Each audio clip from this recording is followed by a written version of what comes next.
Hey guys, tonight we're traveling across the sun-bleached sands of West Africa into the whisper-quiet world of ancient salt caravans.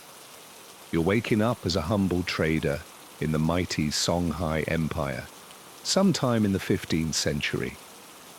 The stars are just beginning to dim, and a thin line of silver cuts across the horizon like a shy promise of dawn. There's no alarm clock, just the creak of camel harnesses and the sleepy grumble of your traveling companions. You stir from your straw mat, still stiff from the hard packed earth, and stretch beneath a sky so big it almost feels disrespectful to blink. The morning is cool now, but you know the sun won't stay gentle for long. You move quietly so as not to spook the animals or the silence. This isn't a morning for shouting, it's a morning for preparation. You're not royalty, you're not a soldier, you're not even a scribe. But you are part of the lifeline of one of the wealthiest empires the world has ever known, though honestly you're too busy hauling things to really feel rich yourself. Salt might not sound glamorous, it's not gold or silk or spices, it's just salty. But in the pre-refrigeration world, salt is power. Salt preserves meat, seasons porridge, heals wounds, and, more importantly for you, it can be traded across hundreds of miles for things you'll never afford. And right now, your job is to escort a few dozen shimmering bricks of it across one of the most unforgiving landscapes known to humanity. Good luck, by the way. You probably won't survive this. Just kidding, sort of. So before you get comfortable, take a moment to like the video and subscribe, but only if you genuinely enjoy what I do here. And hey, post your location and your local time in the comments. I always love seeing where my sleepy little travelers are tuning in from. Now, dim the lights, maybe turn on a fan for that soft background hum, and let's ease into tonight's journey together. You run your hand across the salt bricks, each one glinting like a frozen moonbeam. The edges are sharp, the surface coarse. These came from the mines of Taghaza, far to the north, where enslaved workers carve shimmering slabs from the earth in a place so salty, even the walls are made of it. You weren't there to witness that part, but you've heard the stories. The mines are silence and salt and the stink of sweat with no shade. Now the bricks sit bundled at your feet, wrapped in worn palm fiber rope, ready to be lashed to the flanks of camels. You've learned the hard way, secure it badly, and you'll be chasing chunks of salt across the Sahel. The camels don't care about your profits. They'll grumble, spit, and toss your merchandise into a sandstorm if they get annoyed, which they do, often. You pull your indigo turban over your head, not for fashion. The sun out here can blister skin in under an hour. The locals say salt preserves meat, but ironically, it can also roast a man alive if he's not careful. And that turban, it's also a towel, a pillow, and on rare nights when the winds whip up a sandstorm, a face-saving miracle, literally. You glance at your caravan leader. He's grumbling in Songhai about a missing water flask, gesturing toward a teenage boy who's pretending not to understand. The boy grins nervously. You've seen this dance before. Somebody's gonna have to share. You sigh, reach into your own satchel, and pull out a goat hide canteen. You're too tired to start the day with drama. As the sun finally breaks the edge of the world, painting everything gold, your camel grunts and shifts beneath the growing weight of its cargo. You pat its flank. This one has a scar across its cheek, probably from a scuffle with another animal. You named him Pepper because he's got no chill and spits like he's seasoning the air. But he's sturdy. And in this business, sturdy beats cute every time. Historians still argue whether the salt trade routes were truly safe under the Songhai Empire, or whether safety was mostly a myth maintained by clever bribes and the terrifying reputation of the imperial army. Either way, you've seen enough roadside graves to know that protection has its limits. As the camp stirs to life, the smell of flatbread and goat stew wafts from a nearby pot.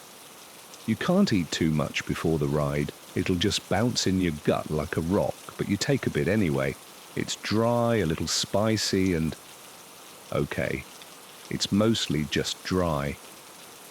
You finish quickly, fold your cloth sleeping mat and tie it to your bundle.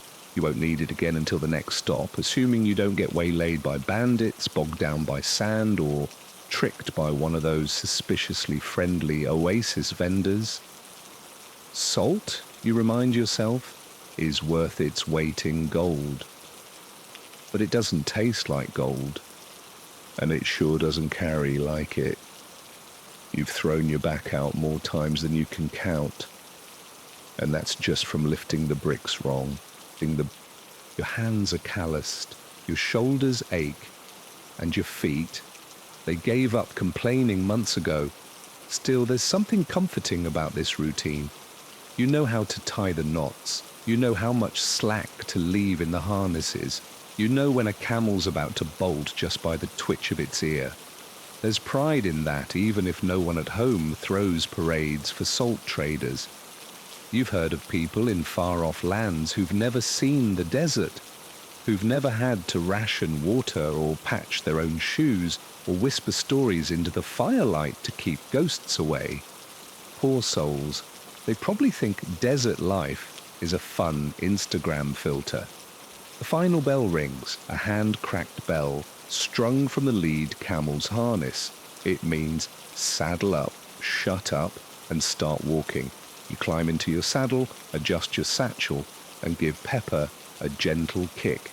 He groans like an old man getting out of bed, but starts moving anyway. Good boy. The caravan slinks forward, sand crunching under hooves, ropes swaying like lazy serpents in the morning breeze. Your journey has begun, and somewhere far ahead, beyond 3 horizons and 1 dubious camel bridge, the salt will be exchanged for wealth, stories, and maybe, if you're lucky, a new pair of shoes. The camels move like ships on an invisible sea, slow, steady, and slightly annoyed at everything. Pepper's gait has a rhythm now: step, sway, grunt, step, sway, grunt. You settle into it like a lullaby with blisters. Your knees already regret this journey, and you're only 20 minutes in. Today your job is simple but vital. Make sure the salt bricks stay strapped. These bricks are your livelihood, your ticket to a few silver coins, maybe even a bolt of fine cotton if you barter well in Gao. But they're also slippery little monsters, especially once the desert heat kicks in and the rope shrinks or frays. You glance back at the rest of the caravan.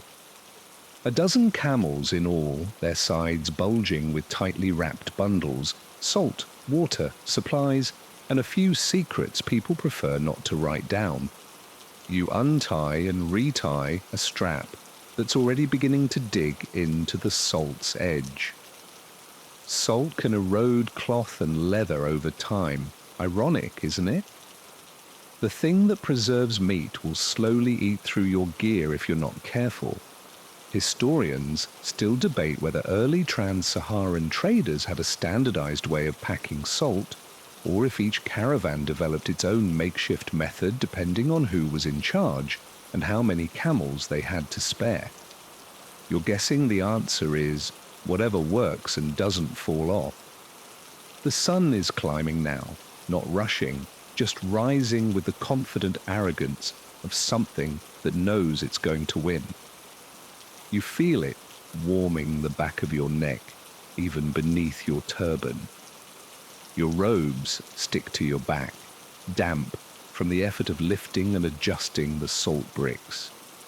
Pepper huffs beneath you like he also disapproves of your rope work. You pass the time by humming an old trader's tune, a melody your uncle used to sing as he counted the bricks. 2 for copper, 1 for cloth. 3 will buy you dates and broth. It's not catchy, it's not even entirely accurate. But it passes the hours. You think about where this salt came from. Tagaza, a name that tastes dry even in your thoughts. Entire villages were built from salt blocks there, walls literally glistening in the sun. Workers, mostly enslaved and voiceless, hacked at the salty crust with iron picks for hours under brutal conditions. You try not to dwell on that too long.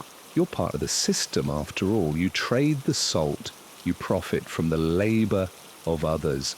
It's not something you're proud of, but you're not exactly in a position to dismantle an empire before breakfast.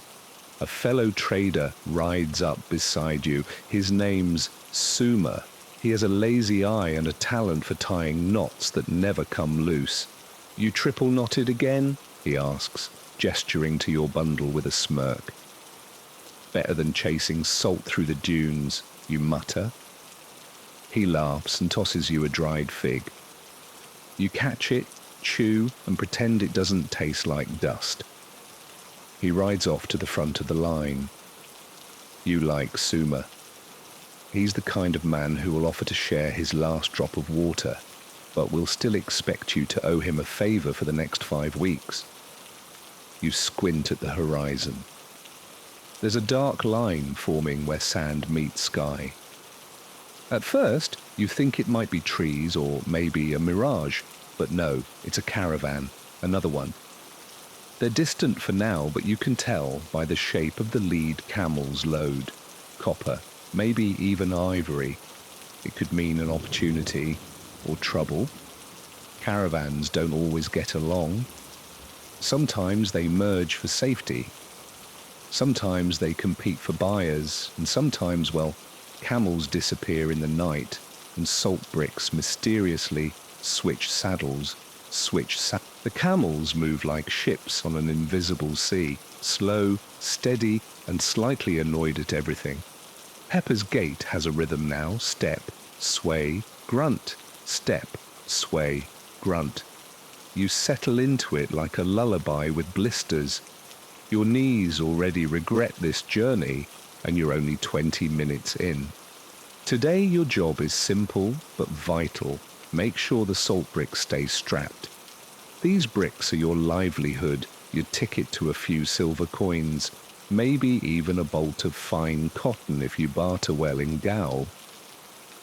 But they're also slippery little monsters, especially once the desert heat kicks in and the rope shrinks or frays. You glance back at the rest of the caravan. A dozen camels in all, their sides bulging with tightly wrapped bundles, salt, water, supplies, and a few secrets people prefer not to write down. You untie and retie a strap that's already beginning to dig into the salt's edge. Salt can erode cloth and leather over time. Ironic, isn't it?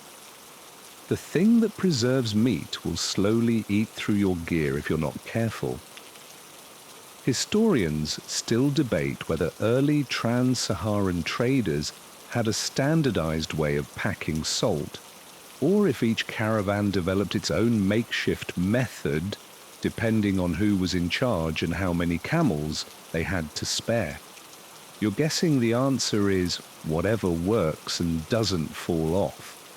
The sun is climbing now, not rushing, just rising with the confident arrogance of something that knows it's going to win. You feel it warming the back of your neck, even beneath your turban. Your robes stick to your back damp from the effort of lifting and adjusting the salt bricks. Pepper huffs beneath you like he also disapproves of your rope work. You pass the time by humming an old trader's tune, a melody your uncle used to sing as he counted the bricks. 2 for copper, 1 for cloth. 3 will buy you dates and broth. It's not catchy, it's not even entirely accurate, But it passes the hours. You think about where this salt came from, Taghaza, a name that tastes dry even in your thoughts. Entire villages were built from salt blocks there, walls literally glistening in the sun. Workers, mostly enslaved and voiceless, hacked at the salty crust with iron picks for hours under brutal conditions. You try not to dwell on that too long. You're part of the system after all. You trade the salt. You profit from the labor of others. It's not something you're proud of, but you're not exactly in a position to dismantle an empire before breakfast. A fellow trader rides up beside you. His name's Suma. He has a lazy eye and a talent for tying knots that never come loose. You triple knotted again? He asks, gesturing to your bundle with a smirk. Better than chasing salt through the dunes, you mutter. He laughs and tosses you a dried fig. You catch it, chew, and pretend it doesn't taste like dust. He rides off to the front of the line. You like Suma. He's the kind of man who will offer to share his last drop of water, but will still expect you to owe him a favor for the next 5 weeks. You squint at the horizon. There's a dark line forming where sand meets sky. At first, you think it might be trees or maybe a mirage, but no, it's a caravan, another one. They're distant for now, but you can tell by the shape of the lead camel's load, copper, maybe even ivory. It could mean an opportunity or trouble. Caravans don't always get along. Sometimes they merge for safety. Sometimes they compete for buyers. And sometimes, well, camels disappear in the night and salt bricks mysteriously switch saddles. You make a mental note to keep watch tonight. Nothing like a thief in a headscarf to ruin your profit margin. One of the younger boys in your group falls behind. His camel has decided to sit down and is now refusing to stand. It groans dramatically and lays its head sideways as if playing dead. That's Nia, someone mutters. Drama queen of the dunes. It takes 3 men and a bag of fermented millet to convince Nia to move. Camels, you think, are the original passive-aggressives. Eventually, you reach a brief plateau, flat rock beneath your feet instead of the endless crunch of sand. You dismount and stretch your legs, thankful for the break. The heat clings to you like syrup now. Someone pours water over their head. Someone else mutters about wasting it. You just drink a mouthful and let it rest on your tongue, cold and metallic. You check the straps again, always the straps. You give Pepper a pat, and he ignores you like a true professional. One of the rear traders calls out. His camel's saddle has slipped, dragging the salt bundle half into the sand. You help right it. The salt's edges are already softened, like butter left out too long. He swears in Hausa. You hand him your spare rope without a word. It's going to be one of those days. As the caravan starts moving again, you fall into step beside an elder trader who smells faintly of dates and cinnamon. He tells you a tale, one of those stories that loops around itself like a desert wind. Long ago, he begins, a man tried to sell fake salt. It looked the same, it tasted the same, but it came from the river, not the mines. He made a fortune. What happened to him, you ask? The old man shrugs. Depends who tells it. Some say he vanished into the dunes. Some say he became rich enough to build a palace. And some say he was eaten by a camel. You raise an eyebrow. Camels eat salt. They eat liars, he replies, stone-faced. You both laugh. Out here, a good story is worth as much as a good saddle, sometimes more. The sky begins to stretch with late morning light. The heat thickens. You wrap your scarf tighter around your nose. Your shoulders ache from adjusting the bricks, but they're holding, for now, step, sway, grunt, salt, sweat, sun. This is your life now, and strangely, you wouldn't trade it for anything else. The desert has moods, and today it's in a lazy one. No wind, no clouds, just that endless, yawning brightness that makes the horizon shimmer like a heat-sick mirage. The sand crunches under camel hooves with a sound so soft it could almost lull you to sleep if you weren't balancing like a sack of laundry on Pepper's increasingly temperamental back. You trudge on with the rest of the caravan, the camels in a single-file line like a procession of disgruntled librarians. Everyone's silent now, saving breath. The air's dry enough to crack lips and dreams. You've tied a damp cloth over your mouth, partly to filter dust, partly to hide the fact you've started talking to yourself again. Left, right, you whisper. Don't drop a brick. Don't drop a brick. Somewhere up ahead, someone sneezes. It sounds like a minor explosion in the desert stillness.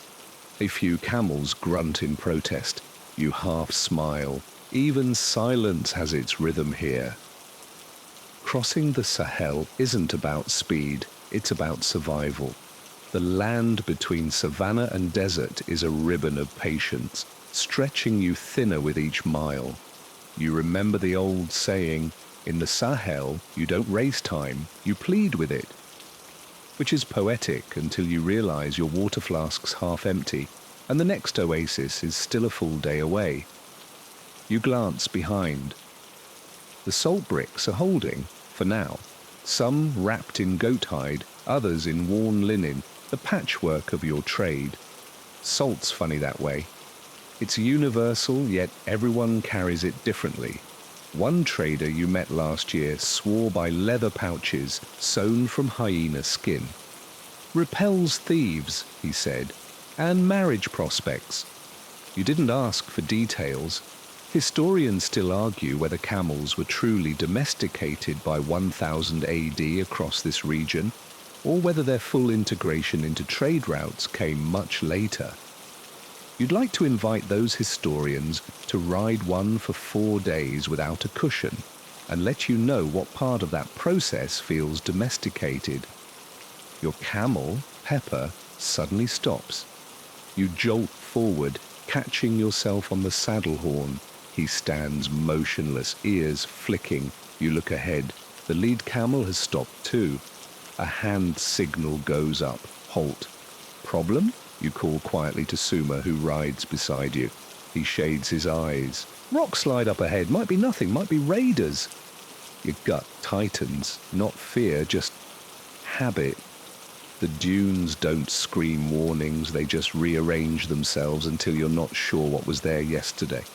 You dismount, stretch your legs and scan the horizon. There's a low ridge of rock, a broken spine of sandstone stabbing upward like ancient bones. The path threads through it, narrow and perfect for an ambush. You know this terrain. You've heard the stories. Everyone has. Legend says an entire caravan once disappeared there.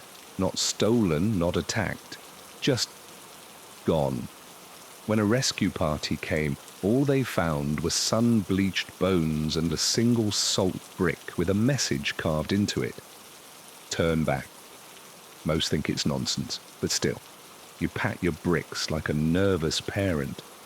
Your leader, a stoic man named Haroun, lifts a hand. Keep moving, slowly.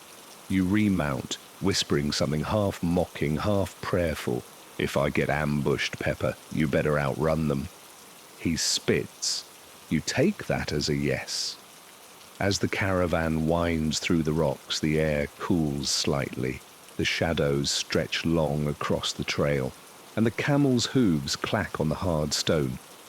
You hear nothing, not even birds.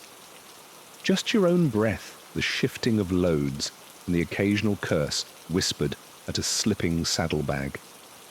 You glance at the salt bricks again, secure. Heavy. You wonder, not for the first time, how something so inert, could be the beating heart of trade, of cities, of lives. Salt built Timbuktu. Salt fed the armies of Askia the Great. Salt paid the scribes, bought the manuscripts, preserved the meat of kings, and here you are, riding a farting, moody camel with a bundle of it tied to your butt. The glory of empire indeed. Halfway through the pass, a hawk cries above. Cries just one. It circles once, then disappears into the heat haze.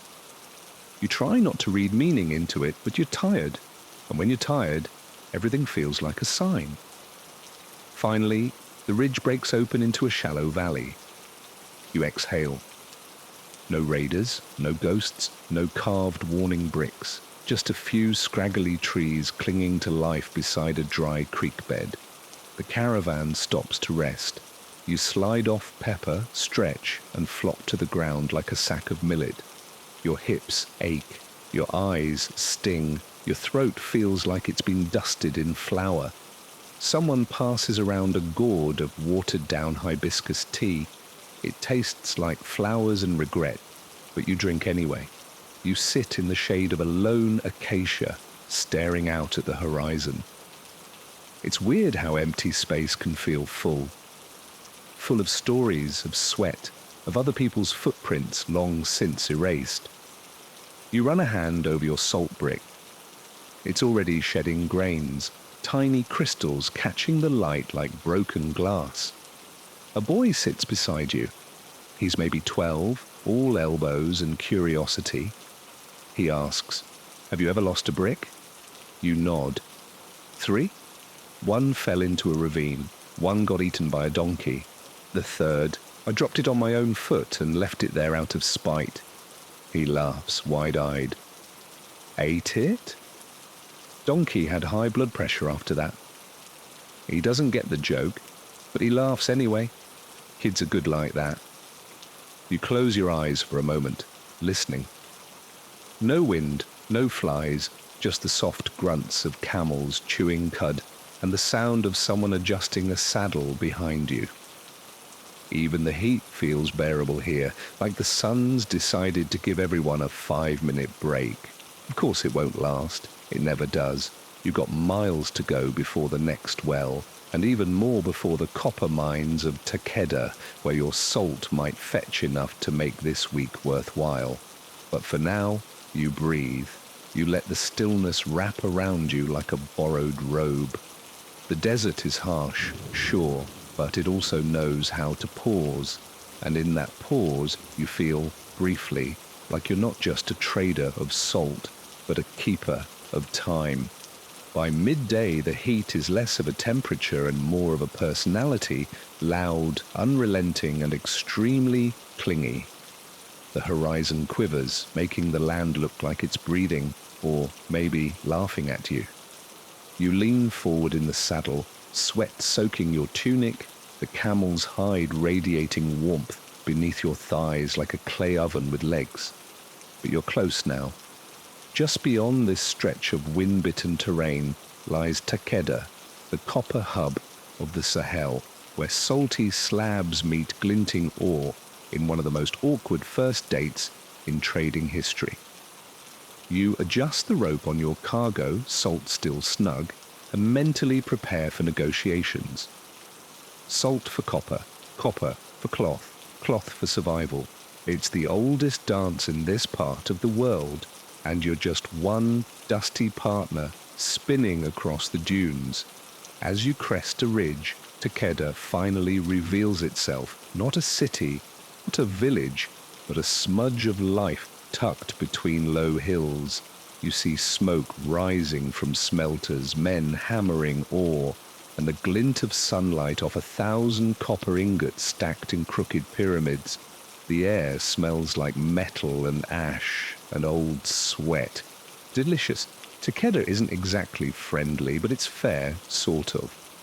The Tuareg nomads run most of the copper trade here, their faces hidden beneath blue veils, and their emotions locked behind eyes that don't blink enough for your comfort. You've dealt with them before. They're sharp as obsidian, and twice as likely to slice you open, financially speaking. As your caravan approaches, a few Tuareg guards step forward, spears upright, but not in threat. Just a reminder, this is their turf. You're just a visitor with sweaty camels and cargo worth more than you make in a year.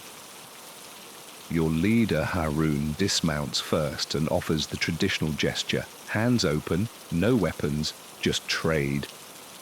The Tuareg nod silently. They recognize him. That's good.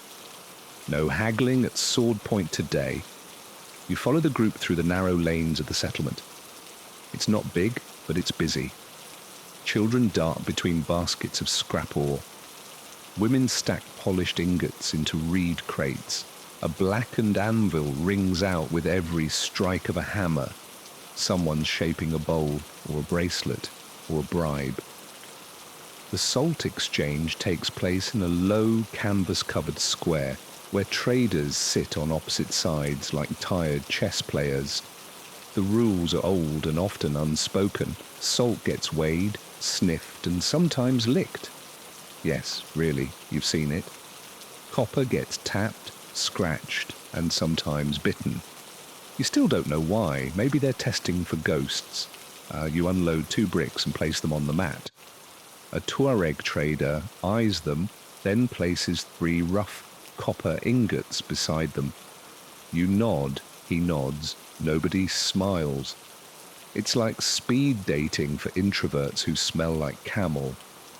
Historians still argue whether barter in Takeda operated with standardized weights or pure haggling. Evidence of ancient scales suggests a system existed, but from what you're experiencing, it's mostly about vibes. You trade 5 more bricks before the Tuareg man raises a gloved hand. Too soft, he mutters, pointing at a brick that's cracked down the center. You protest mildly. It's still good salt, just a bit weathered. He shrugs. Half price. You cave. There's no time to argue over 1 brick when your camel looks ready to collapse and your own feet feel like boiled turnips. Suma trades beside you, his technique as smooth as date syrup. He charms them. You're not sure how, he barely says more than 10 words, but they like him. Maybe it's the missing tooth, maybe it's the way he always overpays just a little. Either way, he finishes with a tidy bundle of copper and a wink. You, on the other hand, get barked at for accidentally stepping on a pile of polished ore. "That's for the imam," someone shouts. You mumble an apology and promise to send a prayer later. There's a stall nearby selling something that vaguely resembles stew. You're hungry enough to risk it. It tastes like spiced mud and onion. You love it. Hunger is a great seasoning. Later, as the copper is strapped carefully onto a few camels, lighter than salt, thank the stars, you find yourself seated beneath a tamarind tree with Suma and a few other traders. The mood is lighter now, coins jingle, hands are dusted off, and a breeze finally decides to visit. Someone brings out a carved wooden board and pieces made of bone and polished stone. Mancala, the game of traders. You play around with Suma and lose spectacularly. He smirks. "You trade like you play," he says. "Always 2 moves too slow." You throw a tamarind pod at him. He dodges. The others laugh, but not all is friendly. Near the edge of the trading square, a heated argument breaks out. A younger trader from your caravan accuses a Tuareg of swapping bricks, high-quality salt for lower-grade chalky slabs. The Tuareg denies it. Voices rise, spears tap the ground in warning. Everyone freezes. This is the edge. 1 wrong word and things fall apart. Trade is trust, and nobody wants to see it fracture. Harun steps in, voice calm, palms up. He inspects the bricks, mutters a few words in the Tuareg dialect, and reaches into his satchel. He places a small copper trinket on the mat, a peace gift. The tension melts just enough. The Tuareg nods, the deal stands, everyone exhales. Later, the young trader asks Haroun why he gave the gift. Haroun replies, "Because we're not here to win. We're here to return." That sticks with you. Trade isn't about conquest, it's about repetition. It's about building something slow, dusty, and invisible that keeps people from killing each other just long enough to get things done. You look at your remaining salt, less now, but in its place, copper. Not wealth, exactly, but potential. As you prepare to leave Takeda, you glance back at the smelters, the traders, the quiet nods and sharper eyes. This place is an artery of empires, pulsing with metal and salt, stories and tension, and tomorrow the caravan rolls on. You leave Takeda just after sunrise, the copper tied neatly in bundles, the salt stock lower now, but your camel somehow just as grumpy. Pepper kicks at a fly and nearly topples your entire load. You sigh and tighten the strap again. Some things never change. The landscape shifts slowly as you move south. The dunes give way to harder, rockier ground scattered with dry shrubs and the occasional tortured tree. The air grows heavier, not wetter, just denser. Like it's thinking about being humid but can't quite commit. You're aiming for the next oasis, a stop called Tin Arouet, which in your head always sounds like a lullaby, though the real place smells mostly of camel droppings and overboiled tea. Still it has water, and in your world, water is poetry.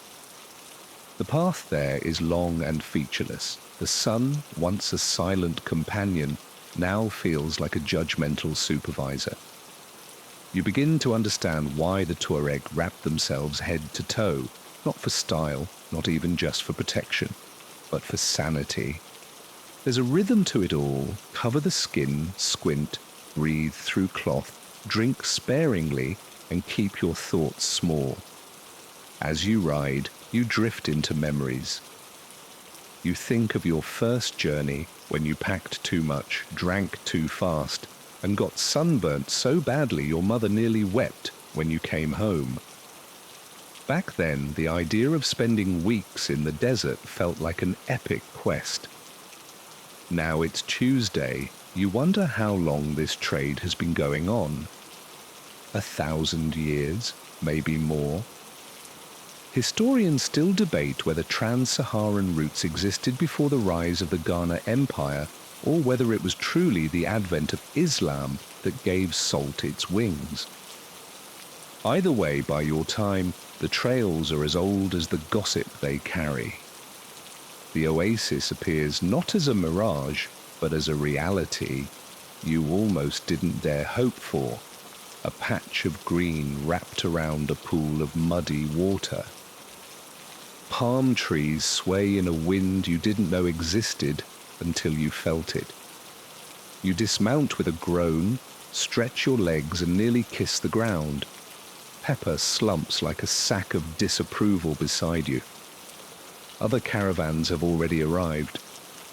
Some men are singing softly under a woven awning. Others tend to their animals or argue over the quality of the last batch of dates. You see a woman dressed in indigo pouring water into a ceramic jug. She meets your eye briefly, then looks away.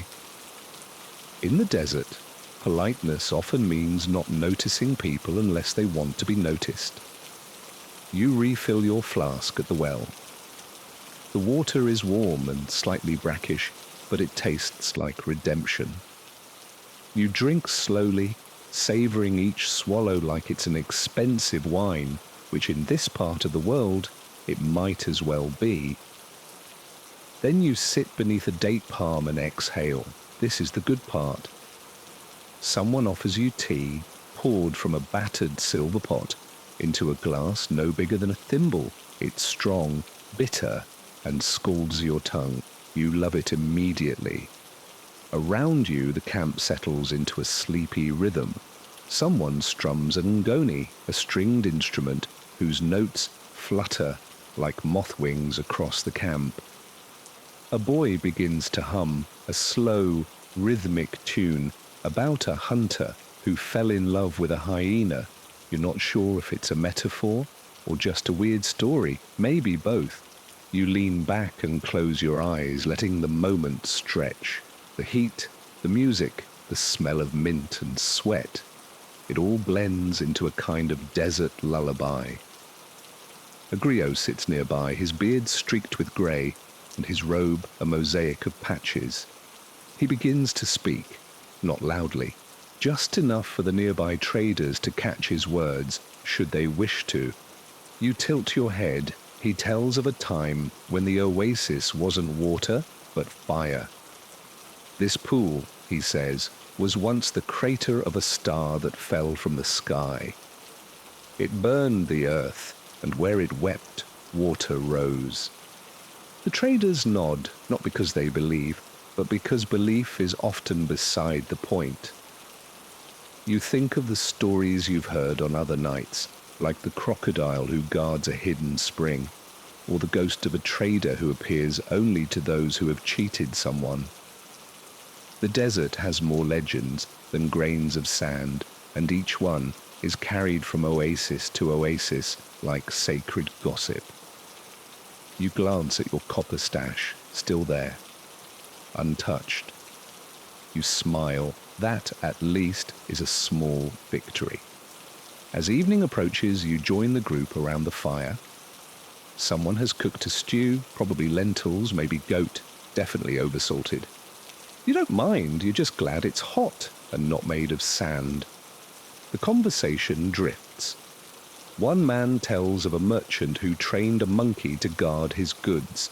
Another swears he once saw a sandstorm shaped like a woman dancing. A third describes a raider who got lost in a dust cloud and emerged 5 years later convinced he was a prophet. You don't add anything, you just listen. Sometimes silence is the best contribution. As the fire burns low, someone passes around a clay pipe. The smoke curls upward in slow spirals, vanishing into the star-drenched sky. You lie back, head on your folded cloak, and stare upward. The stars out here are rude in their brightness. They blaze, they burn, they dare you to look away. You think of home, of how the stars look different from there, smaller maybe, or just less urgent. You roll onto your side, the copper pressing into your ribs through the saddlebag. It's uncomfortable, it's perfect. Tomorrow the road calls again, more miles, more dust, more bargaining. But tonight? Tonight you rest under palm trees near brackish water, beside men who've seen the same sun scorch their backs and the same stars, whisper secrets no one's ever been able to write down. And that is enough. The desert is funny. It'll try to kill you by day, and then lull you into storytelling by night. You wake with sand in your mouth, a crick in your neck, and the vague memory of someone snoring directly into your dreams. Was it Pepper? Possibly. He's standing over you now, chewing on a bit of thorn bush, like it personally insulted his ancestors. The camp stirs. Another day, another handful of copper, and a lot more sand in places no sand should ever be. Today you'll move slowly, not just because of the heat or the terrain, but because you're entering territory that makes even seasoned traders a little twitchy. Somewhere out here, not marked on any official maps, are places where things tend to vanish. Salt bricks, camels, occasionally entire caravans. It's not ghosts. Probably. It's just desert math. Sometimes things add up weird out here. So naturally, you joke about it. Salt traders have a rule. If you can't avoid the danger, make it laugh. Around the campfire last night, someone shared a classic about the man who tried to smuggle his bricks by disguising them as pillows. He was robbed.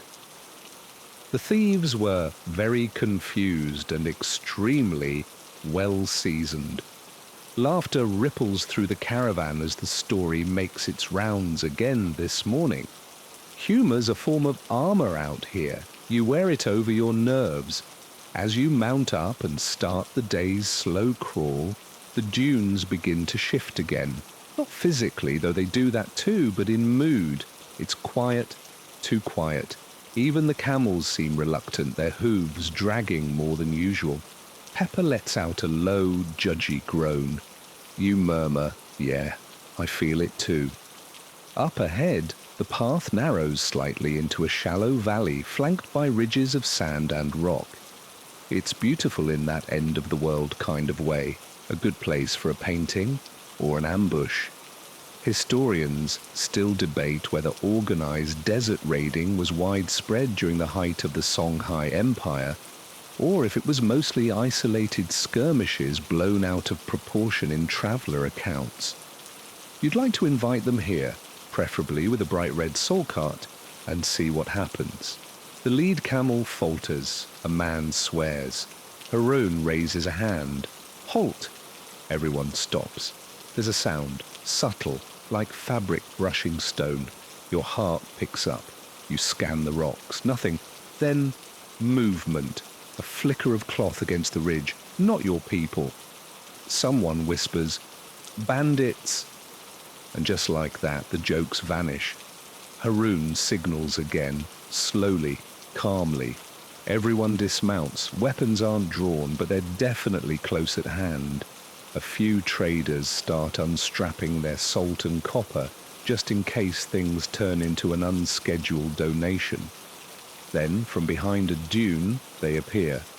5 riders, faces wrapped, eyes sharp, not shouting, not charging, just watching. The standoff is quiet, heavy. Then the leader rides forward. His camel is white, spotless, well-fed. That says something. He raises a hand, no weapon, just a greeting. Haroun responds in kind. A quiet exchange follows, too far away for you to hear. Eventually the stranger nods, points west and rides off. The others follow. No blood, no theft, no drama. You exhale. Suma mutters, "We just got lucky?" You nod. Or they just had a better target yesterday. Everyone mounts up again, a little faster this time. The silence remains, thicker now, like the air is listening. After a while, the tension fades. Someone makes a joke about how the bandit leader had nicer shoes than the rest of you. Someone else suggests adding "professional bandit negotiator" to Haroun's resume. Laughter bubbles up again, fragile but real. By midday, the sand turns paler, almost white. It's dazzling. You squint and adjust your scarf. The wind picks up, a soft, scraping breeze that whispers across your ears like a warning or a lullaby. You stop for a short break beneath a rocky outcrop. It offers the shade of a frustrated tree and just enough coolness to pretend you're somewhere civilized. You unwrap a ball of millet paste from your satchel. It's bland and dry, texture of mashed chalk, but it fills the stomach. You eat in silence, watching a scarab beetle diligently push a ball of, well, you hope it's just dirt. It's weirdly inspiring. A young trader sits near you, eyes wide. "Were those really bandits?" he asks. You nod. "Why didn't they take anything?" You shrug. "Maybe they respect the salt." He frowns. "What does that mean?" You smile. "Nobody knows, that's why it works." Somewhere behind you, someone's trying to fix a broken strap. The camel refuses to cooperate. Naturally, the trader groans. "This job's gonna kill me," he mutters. Someone else responds, deadpan. "Only if you're lucky."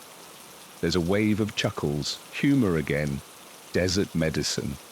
You think of a story your uncle told, the one about the trader who got so paranoid about being robbed that he buried his salt, then forgot where he put it, then sold the map to someone else who also couldn't find it.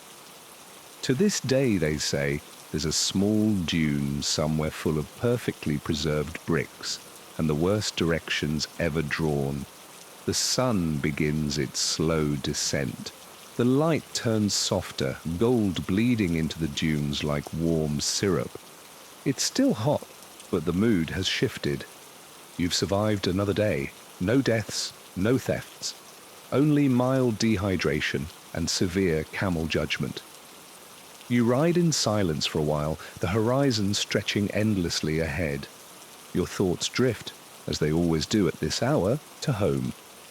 You picture your family, your sister's laugh, your mother's rice with tamarind sauce, your father's habit of inspecting every coin like it might explode. You miss it all. Even the scolding, but this is your life now. Miles of sky, bundles of salt, campfire jokes that try to keep the fear at bay. And honestly, it's not the worst way to spend a life. You reach Gao just before dusk. The first sign is the river. The Niger curves like a great brown ribbon through the city, glittering in the last light of day.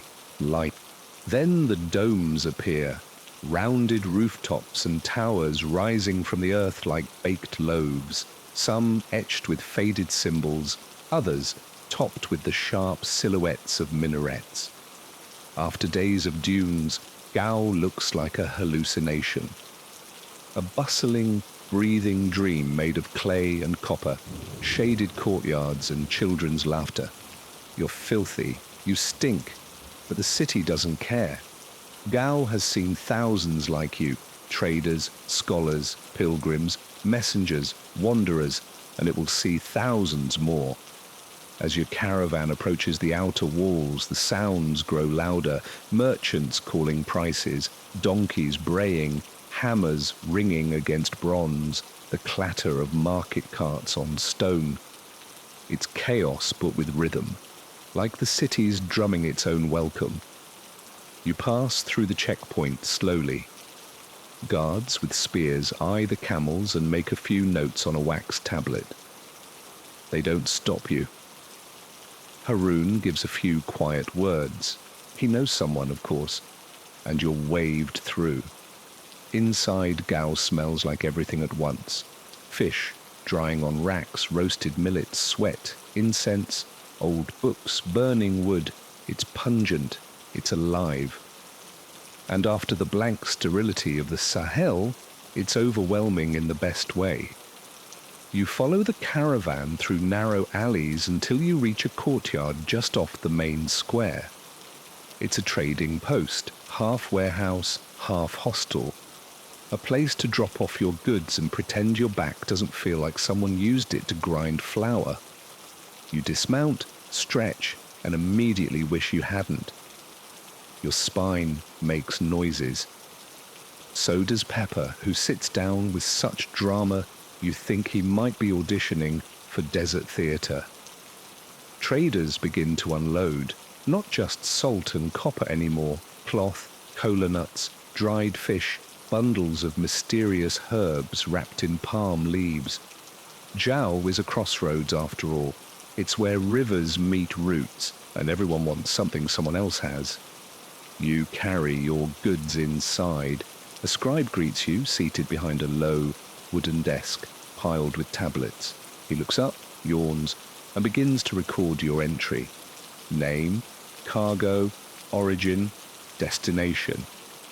He asks if you're declaring taxes. You offer a pained smile and say, "Of course," which in trader speak means, "I'll pay whatever bribe is lowest." He sighs and waves you through. Bureaucracy here is more like theatre. Everyone plays their part, but nobody sticks to the script. Historians still debate whether Songhai's bureaucracy rivaled that of earlier empires like Mali, or if it simply looked more impressive because it was better at keeping receipts.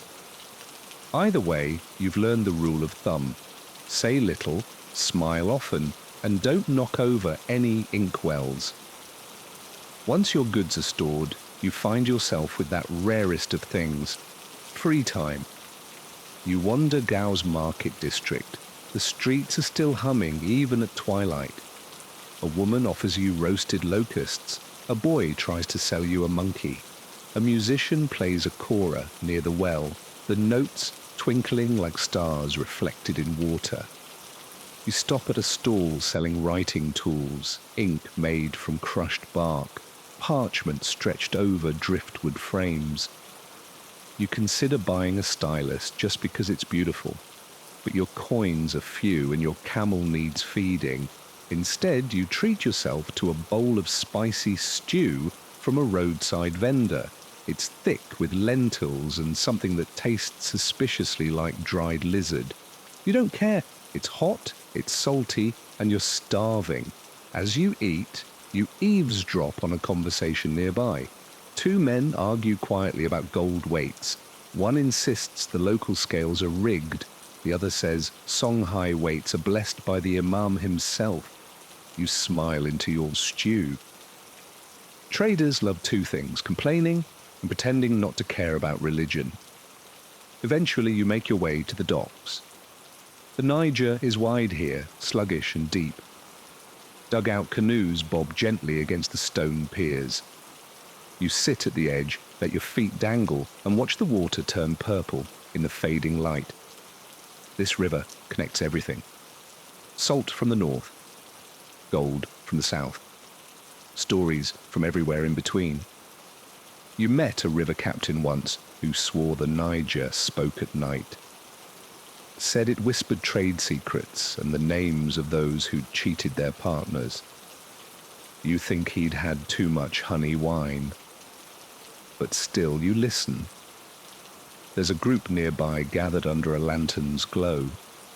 They're reading actual books. One man holds a parchment so old it crinkles like dried leaves. He's explaining something about planetary motion. You understand none of it.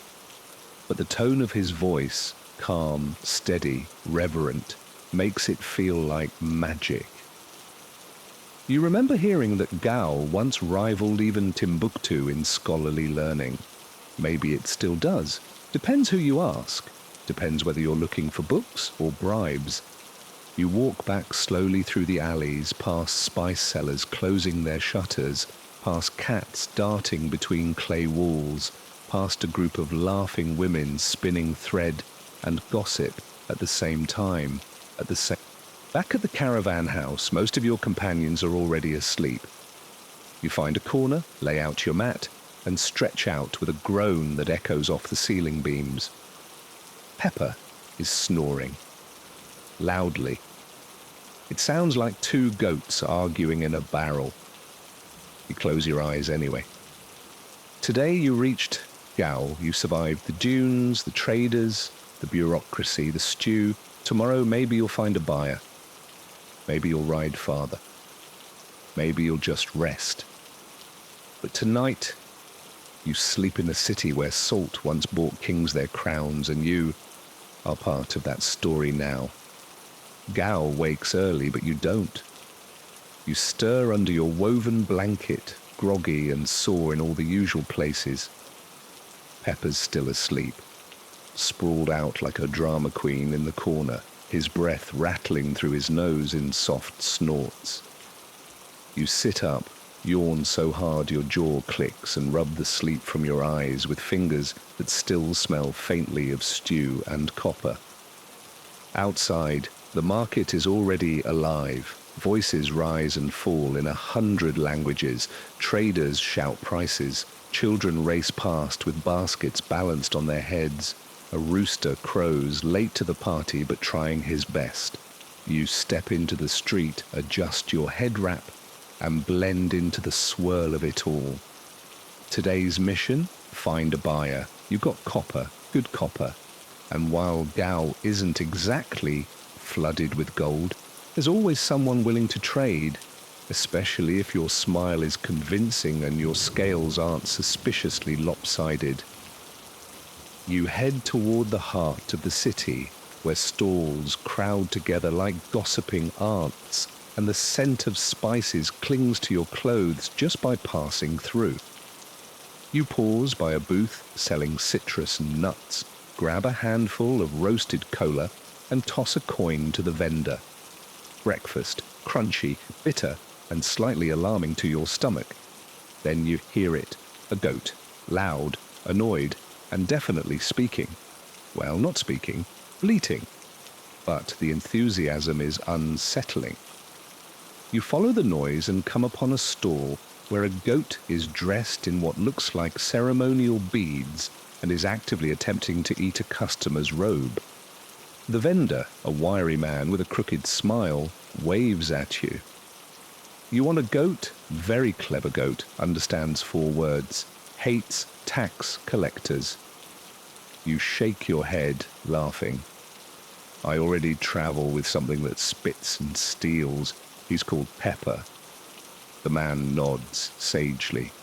Ah, a camel. You move on before he can offer a package deal. Deeper into the square, you spot a familiar face. Fatima, a gold buyer you met 2 years ago when you barely knew what you were doing. She's perched on a low stool, sharp eyes scanning a scale, a gold weight set beside her. Her robes are deep red, dusted with saffron, and her fingers sparkle with rings that say, "Don't bother lying." You approach slowly. She glances up, recognition flickering across her face. "You again?" she says. "Still alive?" you reply. She gestures for you to sit. "Let's see what Songhai's desert wanderer has brought me today." You unroll a bundle of copper, careful not to let it clink too eagerly. She inspects it with the precision of a hawk counting feathers. Tap, scratch, sniff. Yes, sniffing. Apparently some forgers mixed cheap metals that give off a strange scent. "This is clean," she finally says. "Northern cut? Good weight?" You nod, waiting.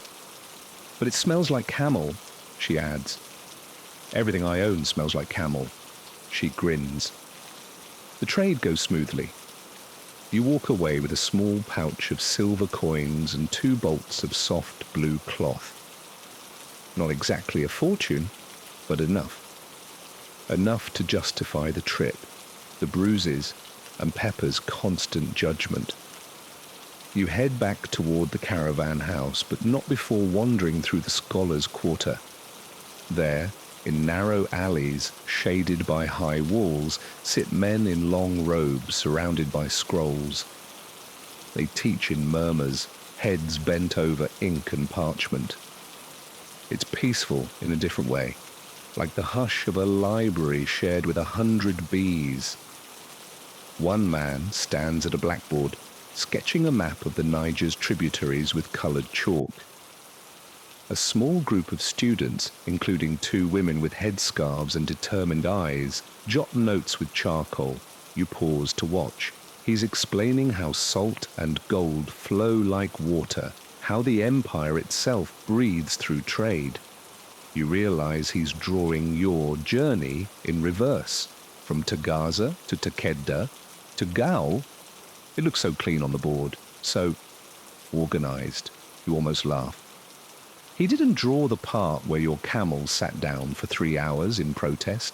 Historians still argue whether Gao or Timbuktu was truly the intellectual heart of Songhai. The scholars of Gao say knowledge flows where rivers split. The ones in Timbuktu say wisdom flows where ink dries. You think, both have good tea. You head back as the sun begins to tilt. Shadows lengthen. The city exhales, a few shopkeepers begin packing up. Children chase each other with sticks, their laughter echoing off walls. At the caravan house, Suma is cleaning his boots with a rag that looks suspiciously like part of your old turban. He tosses it aside when he sees you. "Sell anything?" "Everything," you say. "Even my patience?" He nods. "Same." You sit together, sipping weak tea and sharing a plate of crushed dates and nuts. Later, a merchant from Mali joins you, eager to tell a joke he just heard. "What do you call a salt trader who forgets his camel?" You wait. "A pedestrian?" It's not funny, but the way he laughs makes you laugh. And soon the table's full of people swapping jokes, accents clashing, dialects merging, all of you bound by trade and exhaustion and the odd comfort of shared absurdity. That night, you write, well, sort of. You find a bit of charcoal in the corner of an old cloth and begin to sketch a map, not like the scholars. Yours has doodles, a mountain that looks like a goat, a note next to Takeda. Don't argue with Tuareg, ever. A drawing of Pepper with a halo and horns. You're not a cartographer, you're not a poet, but the cloth in your lap contains more memory than gold ever could. You sleep well that night, your coin pouch under your mat, your legs stretched beside a camel who dreams of thorn bushes and revenge. And as Gao sleeps, lit by stars and whispering breezes from the river, you know this. The salt trade is not just economics, it's a life. You dream of drums, not the pounding, warlike kind, but soft, steady pulses like a heartbeat wrapped in leather and moonlight. When you wake, they're still playing, real this time. Somewhere outside the caravan house, a celebration is unfolding. You rub your eyes, roll over, and realize the entire building is half empty. Your fellow traders are already out, drawn by music and moonshine like moths to fire. You rise slowly, your knees crack in protest. Your shoulders feel like they've been carrying not salt, but a small pyramid. Still, curiosity pulls stronger than pain. You throw on your robe, tighten your belt, and follow the rhythm. Outside, Gao has changed. It's night, yes, but not a quiet one. Lanterns glow in doorways, shadows dance on mud brick walls. People gather in circles, some clapping, some playing flutes or shaking gourds, others simply swaying with sleepy smiles. This isn't a market night or a trader's feast. It's something older, deeper, a local festival perhaps, or a full moon rite, or maybe just an excuse to remember that, even after a day spent hauling camel cargo, life can still sing. You drift toward the sound. No one stops you. No one even looks surprised to see a dusty salt trader joining in. A woman hands you a calabash of something warm and sweet. You sip. Spiced honey with a kick of fermented date. It tastes like secrets. A griot begins to speak. His voice is low, smooth, and gravel-edged, like a river telling you a bedtime story. He tells of the spirits that ride with caravans, invisible guardians of salt and song. He speaks of rivers that once ran backward, of cities swallowed by dunes, and of traders who vanished only to return as owls. You sit cross-legged near the edge of the circle, drink in hand, letting his words float through you. You don't catch every detail, the dialect drifts like the smoke from the fire, but the meaning lands anyway. Salt is survival, trade is transformation. But story? Story is what makes the other two worth carrying. The griot's words fold into music again, flutes weaving around the beat of hand drums and the clink of bracelets. A girl, maybe 12, begins to dance, not for applause, not even for attention, just because her feet remember something ancient. Historians still argue whether griots should be considered historians in the formal sense, or oral artists shaped by poetic license. You personally don't care. The man telling stories by firelight tonight knows more about this region's soul than any scroll in Timbuktu. The night deepens. The music softens. You find yourself humming along, the melody easy, like water down a riverbank. You think of your mother again, how she used to hum while pounding millet, how she swore by 100 little rituals to protect you on journeys. You think of the amulet around your neck, a leather pouch with herbs and words sewn into its lining. It's never stopped a camel from sitting on you, but somehow you trust it anyway. A trader you vaguely know sits beside you. He's older, eyes half-lidded, face weathered like driftwood. He leans close and says, "You ever see a spirit?" You raise an eyebrow. "Once," he whispers, "out near Tahaza. Whole night felt wrong. No wind, no bugs. Even the camels stopped making noise. Then there was this figure wrapped in gold cloth, standing in the dunes. Didn't move, didn't blink, just watched. You wait." He shrugs. Next morning, all the salt was fine, but one of the bricks had turned red, like rust. "Did you keep it?" He smiles. "Sold it to a scholar who said it was a sign, paid double." You both laugh. He slaps your back, then wanders off toward a drum circle where someone's balancing a jug on their head while spinning in slow, loping circles. You stay a while longer, then slip away into the quieter parts of the city. Jiao at night is different from Gao by day. Less shouting, more whispers. The shadows stretch longer. You pass a wall covered in carvings, symbols you don't recognize, maybe prayers, maybe warnings, maybe both. You find a quiet spot near the river. Sit. Let the music fade behind you. The water reflects stars in soft ripples. A canoe glides past, barely making a sound. A fisherman nods at you, lantern balanced on his pole. You nod back. Somewhere nearby, a reed flute plays a soft, almost mournful tune. It feels familiar, like it's telling a version of your journey you hadn't quite noticed before. You close your eyes, you see the salt mines, the cracked hands, the endless dunes. You see the copper glinting in the sun, the Tuareg's guarded eyes, the hush of trade deals made with only a glance. You see Gao's walls, its smells, its contradictions, but more than anything, you see the music. It's everywhere, in the rhythm of camels, the shuffle of sandals, the murmur of haggling, the crackle of fire, and the lull of rivers. And now, in the quiet press of night, it settles around you like a second robe.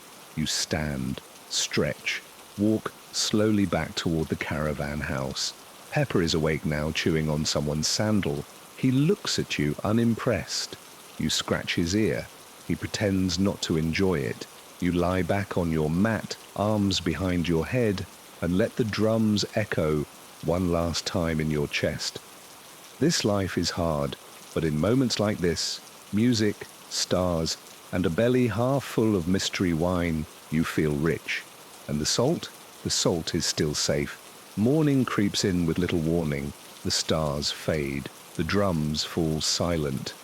Gao begins to stir once more, but today you don't join the caravan, not yet. Instead, you head toward the scholars' quarter, cloth bundle in hand, still smelling faintly of smoke and dreams. You've got a delivery to make. You don't usually deal in paper or parchment, but last week, back near Takeda, a scholar's assistant flagged your caravan down, offered copper, actual shiny, freshly smelted copper, in exchange for safe transport of a scroll to Gao's university library. "Just don't fold it," he warned, "and don't let your camel sneeze on it." The scroll is wrapped now, tucked inside a reed case you tied shut with a sliver of blue cloth. You'd almost forgotten about it until yesterday, when Pepper nearly used it as a headrest. Not today, my spitty friend. Today you play postman. The library sits in the shade of a mosque, its walls decorated with carved geometric shapes and Arabic calligraphy. You knock on the wooden door, half expecting silence, but instead it swings open with a creak that smells like ink and old dust. Inside it's cooler, mercifully. Rows of shelves stretch toward narrow windows, scrolls, codices, manuscripts with titles you can't read and prices you don't want to imagine. It feels sacred, not in the religious sense exactly, but in that hush your voice or the books might here, you kind of way. A man greets you, eyes rimmed with kohl, robes the color of aged parchment. He doesn't ask your name, just gestures toward your bundle. You hand it over like a sacred relic. He inspects the case, opens it, unrolls the scroll slightly, nods. Then, just like that, he smiles. It's a rare smile, one that doesn't touch his lips but brightens his entire presence. You've kept it safe, he says. Most traders carry news, you've carried knowledge. You don't know what to say, so you nod and mutter something about rope knots. He bows slightly. There's a scholar in Timbuktu who's been waiting for this manuscript for 4 years. He'll be pleased. 4 years. You carried it for 4 days. But still, you feel proud, like maybe you contributed to something bigger than salt. As you leave the library, your mind drifts. You wonder what the scrolls said. Maybe it was a treaty, a recipe, a star map, a love poem. You'll never know, but someone will, and somehow you were part of that. You wander the city aimlessly now, letting your feet decide. And then it happens. A donkey crashes through the market square, hooves flailing, eyes wild. Behind it, a scholar, robes flying, scrolls spilling from a satchel like startled birds. Everyone dives out of the way, except the donkey, who barrels through a fruit stall and slams into a goat who screams like it's auditioning for a theatre troupe. The scholar catches up, panting, snatches a tattered manuscript off the ground and shouts, "That one was Greek." Imagine a family tucking children into bed with their own small stone companions, believing each had a protective spirit guarding little ones from restless sleep and mysterious night terrors. Curiously, some households even had stone rotation rituals, where different stones were swapped out each week, depending on the sleeper's emotional state or the season. You picture a tiny carved wooden box near the bed, filled with velvet pouches, each labeled with names like peace, focus, release. You reach in, guided by intuition or instruction from a family healer, and choose the one that feels right for the night. A medieval version of self-care, gentle, symbolic, deeply intentional. But stones weren't always neatly tucked under pillows. Some were worn. Imagine a silver pendant holding a tiny piece of jet, a dark, glossy stone believed to dispel anxiety and absorb negative energy. You wear it to bed, feeling its cool weight against your chest. There's something reassuring about its presence, even if the science behind it is, well, debatable. But medieval sleepers didn't need proof. They needed peace. And if jet helped, they welcomed it. Other stones had slightly more dramatic reputations. Lapis lazuli, imported at great expense, was said to connect the wearer with divine dream visions. You picture a merchant's wife lying in bed, one hand clutching a polished blue stone, praying for dreams of guidance, clarity, maybe even prophecy. The stone glimmers faintly in the moonlight. She waits, eyes closed, breathing steady, open to whatever visions might come. And let's not forget amber. Though technically fossilized resin and not a true mineral, amber was wildly popular among medieval sleepers. Believed to draw out illness, ward off evil spirits, and gently warm the body, amber beads were often sewn directly into pillows or worn around the neck. You picture an elderly woman pulling her amber necklace over her head each night with great care, muttering a prayer under her breath, her faith as solid as the beads she fingers in the dark. Some stones were even embedded in headboards or laid carefully along windowsills, believed to form a barrier against nightmares and bad airs. Picture your medieval self arranging a protective row of stones near your bedside: obsidian for clarity, jade for calm, selenite for spiritual cleansing. Each one placed with intention, each one part of a quiet, ancient ritual. Of course, some historians today dismiss these practices as little more than superstition, but that's missing the point.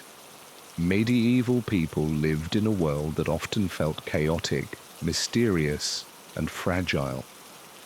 Their rituals, especially those performed before sleep, offered structure, comfort, and a touch of control. And sometimes that's all we really need: a small, smooth stone, a gentle belief, a moment of stillness before sleep. So tonight, as you shift slightly beneath your covers, perhaps you'll imagine a quiet pouch of crystals tucked beneath your own pillow. A violet amethyst, a soft rose quartz, a shimmering moonstone, each humming gently with the whispered hopes of centuries past. No guarantees, no magic spells. Just gentle, ancient companionship, ready to carry you through the night. As you sink deeper into the sleepy embrace of medieval remedies, your thoughts meander into one of the most unexpectedly charming corners of the historical record, where snails, honey, and a dash of gentle absurdity join forces to conquer sleeplessness. Yes, snails, the slowest creatures in the garden, soft, slimy, and deeply committed to moving at a pace most suitable for bedtime storytelling. Tonight, we explore how these unlikely heroes became part of the medieval nighttime routine, nestled alongside pots of golden honey and other edible oddities.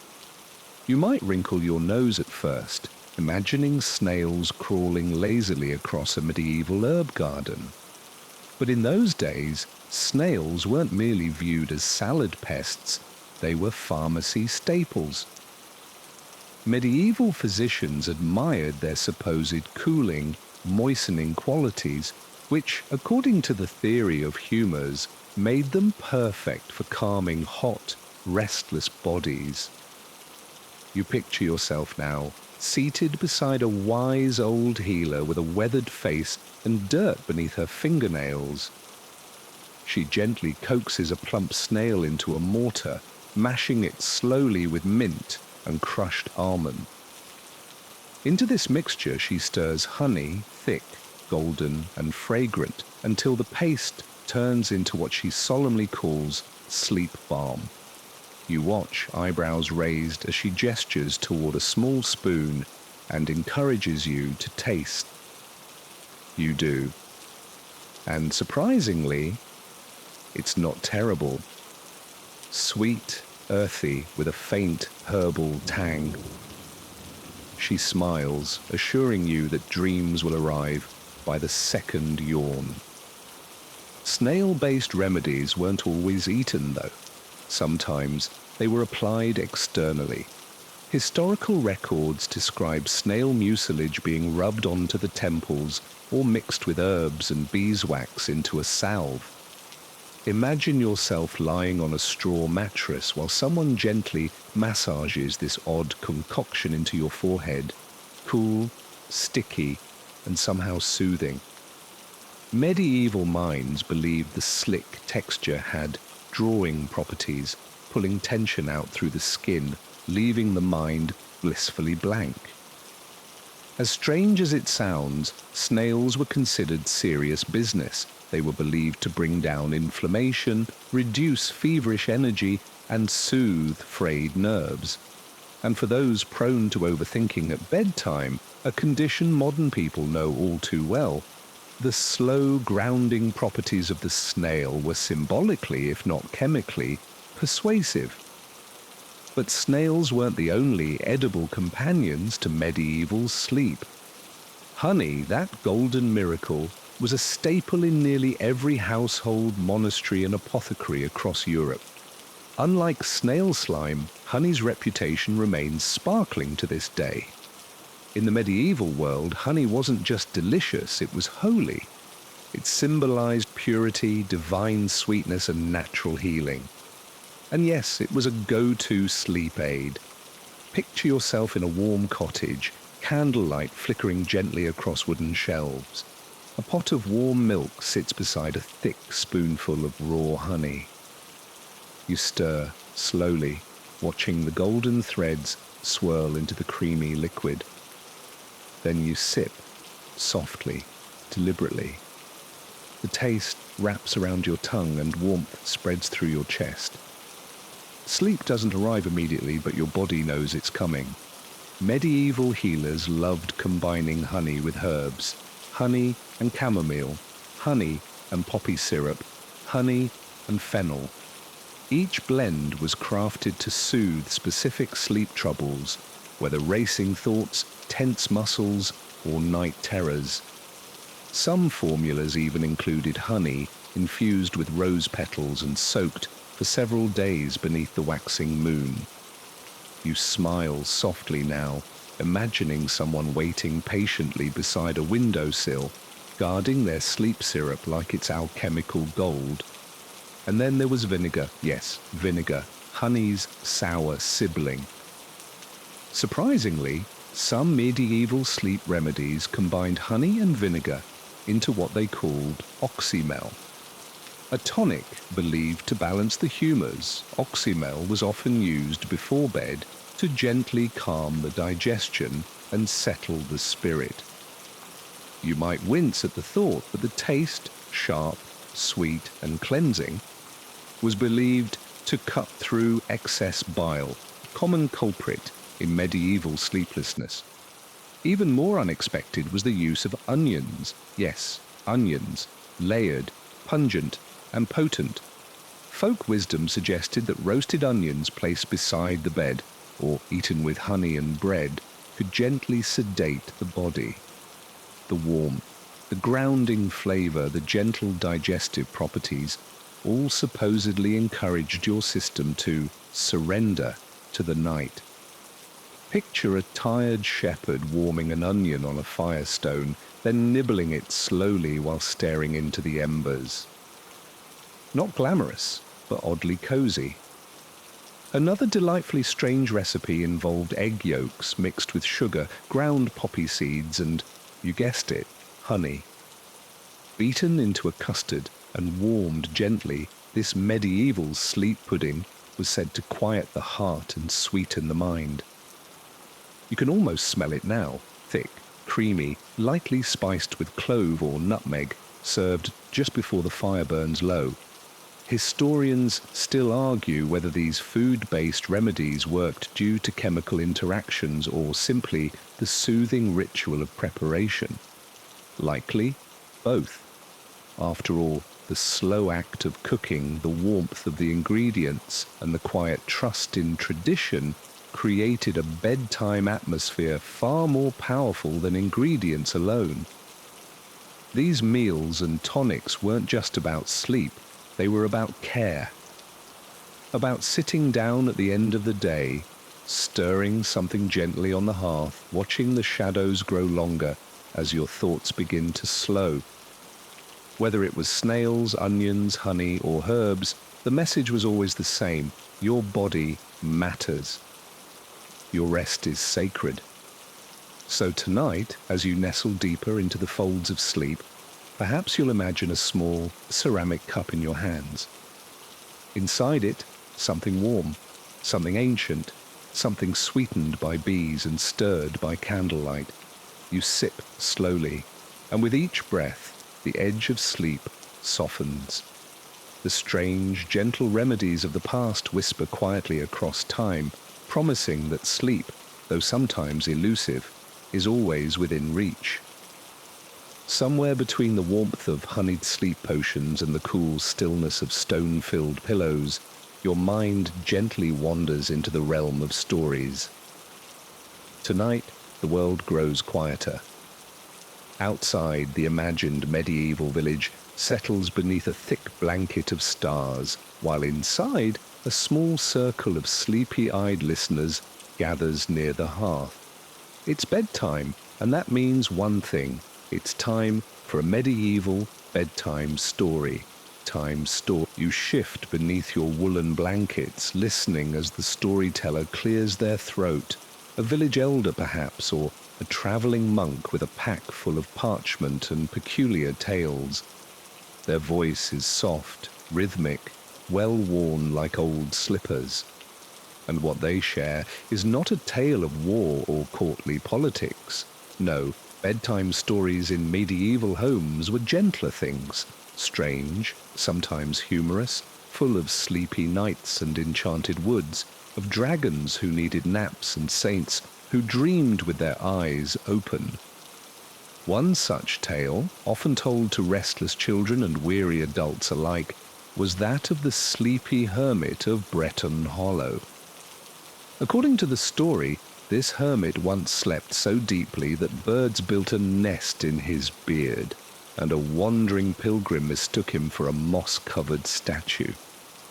Villagers came from miles away to learn his secret, and he whispered only this: "I do not resist the sleep when it arrives. I welcome it like a guest who never knocks." You can almost hear the quiet laughter of the villagers, the way the children's eyes slowly closed as the hermit's words drifted through the candlelit air. These were not tales meant to excite or dazzle. They were meant to lull, to rock the listener gently on a raft of imagination until sleep carried them away. Medieval bedtime tales often had moral lessons, yes, but they weren't always stern. Many stories featured animals with curious wisdom, owls that advised insomniacs, foxes who tricked sleep into arriving early, or cats who claimed to control dreams, which, let's be honest, sounds about right. You picture one tale about a noblewoman who couldn't sleep until she shared her bed with a snoring dog named Bernard, who apparently had the power to bark away nightmares. Whether Bernard truly scared off spirits or just drowned out anxieties with his rumbling snorts, the effect was the same: peace. Another popular tale in some regions involved a wandering minstrel who could only fall asleep when someone told him a story first. Night after night, the poor man travelled from inn to inn, trading coin for tales. One evening, he met a mute shepherd boy who could not speak, but instead acted out an entire story using shadows on the wall. The minstrel fell asleep halfway through. The next morning, he offered the boy his lute, saying, "You play the walls better than I play strings." A small tale, but it lingered in the minds of those who heard it, like a warm breeze across drowsy fields. These stories were shared orally, of course, passed from hearth to hearth, often never written down. They changed a little with each telling, growing softer or sillier, depending on the audience. A tale of a brave knight might become a story about a knight who simply wanted to nap under a tree and was annoyed that dragons kept waking him. Or a monk might turn a parable about sin into a humorous anecdote about a man who dreamed he had eaten an entire library and woke up with parchment stuck to his tongue. Even monasteries had their own bedtime tales. Picture a sleepy novice being told the story of Saint Ulrich, who was so devoted to God that angels rocked him to sleep every night. Or of a nun who couldn't stop laughing in her dreams and was blessed with holy restfulness by the Virgin Mary herself. Monastic humor, perhaps, but soothing nonetheless. Storytelling for medieval people wasn't just entertainment, it was medicine. A good story could quiet the nerves, distract the mind from aches and sorrows, and build a bridge between wakefulness and dreams. Historians still argue whether these tales were seen as practical remedies or spiritual exercises, but in the quiet corners of medieval life, stories were shared with deep intention. Like lavender in a sachet or valerian in warm milk, they were tools for rest. Some storytellers even carried talismans or wore specific clothing believed to contain the tale, much like how apothecaries wore special aprons when preparing herbs. You imagine now a traveling storyteller arriving at your door, hat full of feathers, boots dusty from the road. They do not ask to stay. They only ask, "Shall I tell you something small and strange before sleep takes us both?" And what would you say? Of course you'd nod. So tonight, as your breath begins to slow and your body settles further into stillness, perhaps your mind will invent its own medieval tale. One with soft corners and gentle conclusions. Perhaps it's about a cook who dreamed of a golden spoon that stirred dreams instead of soup. Or about a goose who flew all the way to the moon just to find a place quiet enough to nap. Whatever story comes to you, welcome it. Let it unfold slowly, like a parchment being unrolled. Let it speak softly, as if afraid to wake the house. Let it take your hand and lead you, just as those old storytellers once did, toward the edge of sleep and beyond. As you continue to drift into the embrace of slumber, the medieval world around you grows quieter still, enveloped in the soft shadows of night. Tonight, we find ourselves wandering into the peaceful sanctuaries of medieval sleep temples, sacred spaces where those seeking rest could offer prayers, bathe in healing waters, and leave their troubles behind in the hope of a better night's sleep. Imagine stepping into one of these hallowed halls, the air warm with the scent of incense and fresh herbs, the stone walls covered in intricate tapestries depicting scenes of peaceful nights and restful dreams. Sleep temples, although relatively rare, were places of reverence and respite for those in need of true, uninterrupted rest. Monks and mystics of the time believed that spiritual purity was intimately linked to physical rest, and these temples were designed with that in mind, sacred havens where the weary could seek not just physical sleep, but a deeper sense of spiritual tranquility. As you enter the temple, you are greeted by soft chanting, a gentle, rhythmic hum that fills the stone chambers. This was no ordinary meditation. It was believed that the vibrations of the chants, coupled with the calming ambience, could relax the nervous system and prepare the soul for a peaceful night's sleep. Imagine yourself lying on a soft bed of fresh straw, woven with herbs like lavender, thyme, and sage, each carefully chosen for its calming, sleep-inducing properties. These beds were placed near quiet alcoves where dim candles flickered softly, casting long shadows on the stone walls. Medieval sleep temples were often located in remote areas, far from the hustle of village life.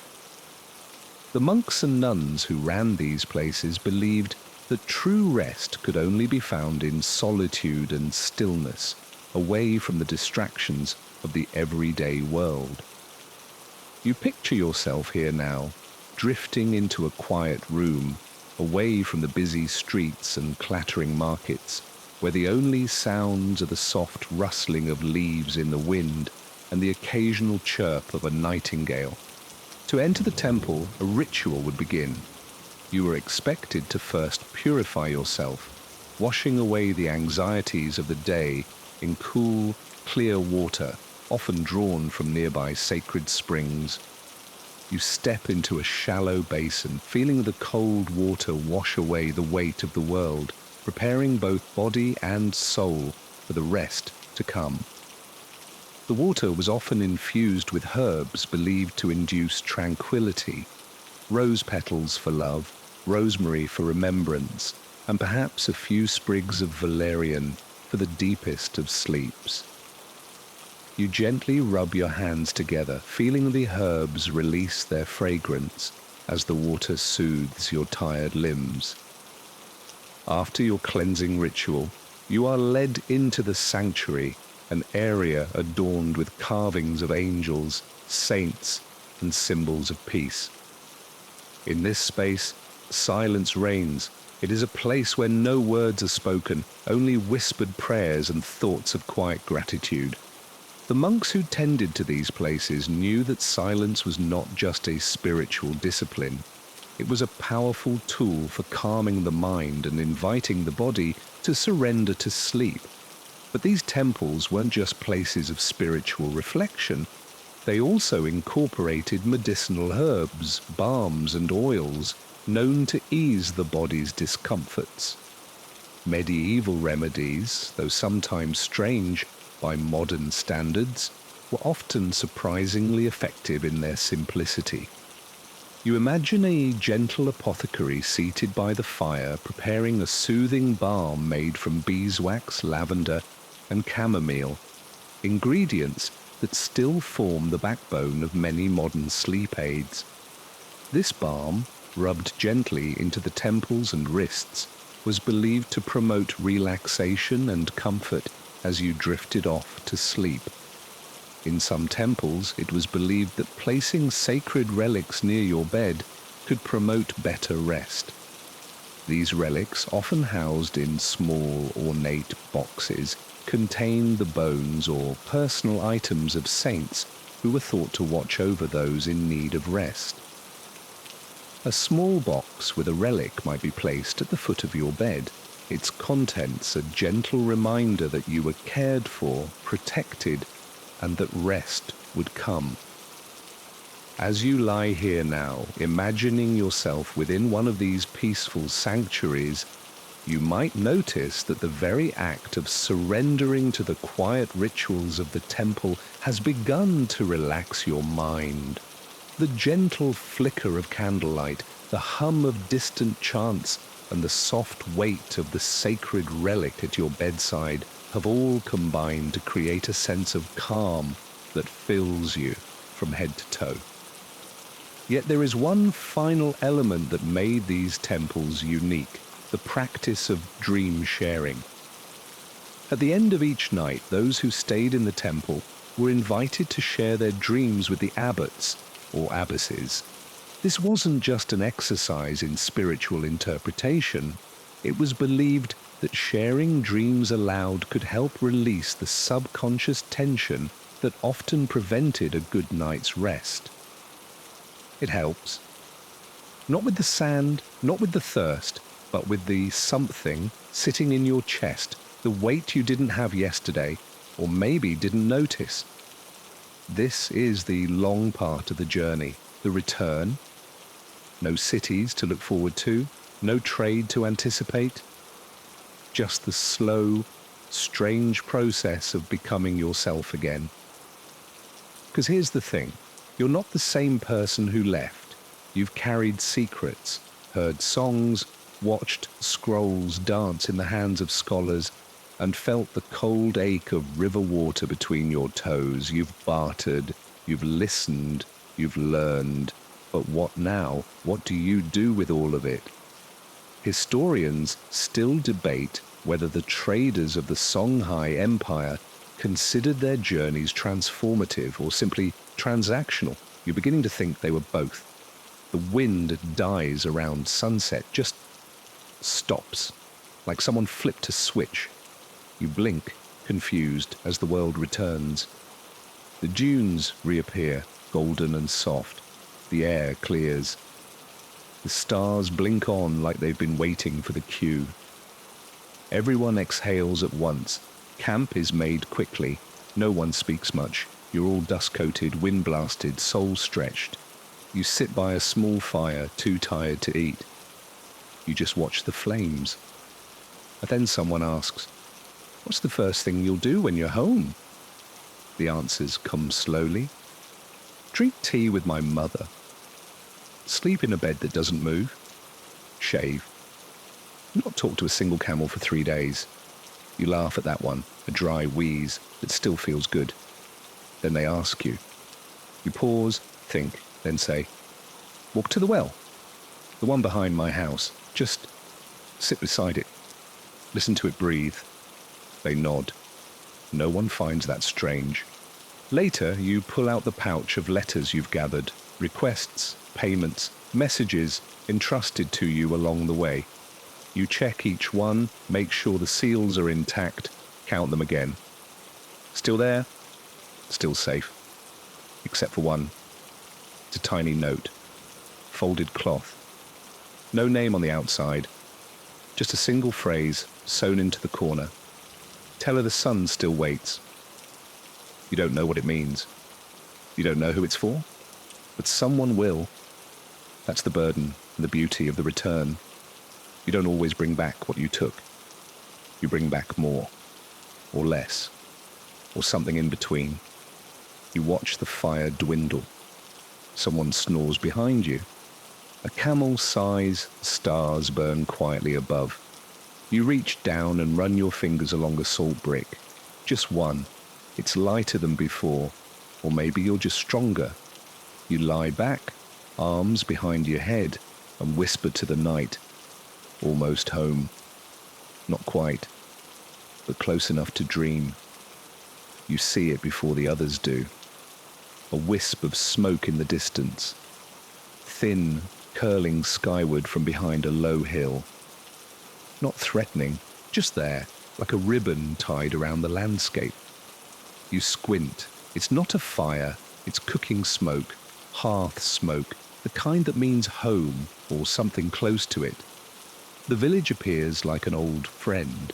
Mud brick homes, faded cloth banners flapping lazily, a few goats clustered near a well. Children dart between courtyards, chasing each other with sticks and loud opinions. A woman kneels near the edge of a cooking pit, fanning the embers with a sandal. You don't say anything, you just smile, let it wash over you. The caravan slows. Pepper lets out a grunt that sounds suspiciously like relief. You pat his neck. You made it, old boy. He ignores you, naturally. Probably planning to roll in something unfortunate the moment you're not looking. You cross into the village without fanfare, no drums, no speeches, just tired feet on familiar soil. But the silence, it feels different. Because this is what you've been walking toward through all the sandstorms, gossip, river songs and camel drama, not just a place. A pause, a moment where the road ends and something quieter begins. You dismount. Your knees protest, your back threatens mutiny. Your hands, though your hands remember, they untie knots, lower bundles. Gently, respectfully, you lift the last salt brick from Pepper's back. You carry it to the storeroom yourself. A low, cool hut tucked beside the grain bins. It smells of dirt and wood smoke and absence.